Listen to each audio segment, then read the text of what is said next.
रायगढ़ जिला के पुसौर जनपद क्षेत्र के ग्राम पंचायत कंवरिया के नवनिर्वाचित महिला सरपंच रजनी विकास सिदारहर सरपंच पद में विजय हासिल करके अपन पद में कर्तव्य पूर्वक निर्वहन करे बर ग्राम पंचायत कंवरिया के ग्राम पंचायत भवन में सामूहिक शपथ लेकर के कंवरिया ग्राम पंचायत के चहुमुखी विकास करे बर प्रतिबद्ध हवे। जहां नवनिर्वाचित महिला सरपंच रजनी विकास सिदारहर नवनिर्वाचित पंचगढ़ के साथ में एवं पूर्व सरपंच सनत कुमार पटेल के अगुवाई में सामूहिक शपथ ग्रहण अभियान में शामिल होकर के कंवरिया के विकास जन जन के विकास बर अपन कार्य में गति प्रदान करे बर सामूहिक शपथ ले हावे।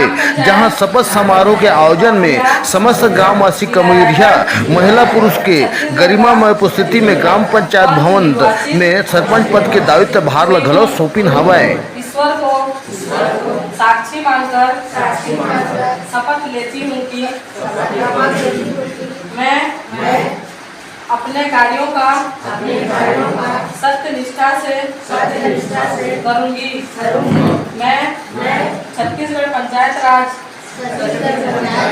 अधिनियम के प्रावधानों का पालन करूँगी।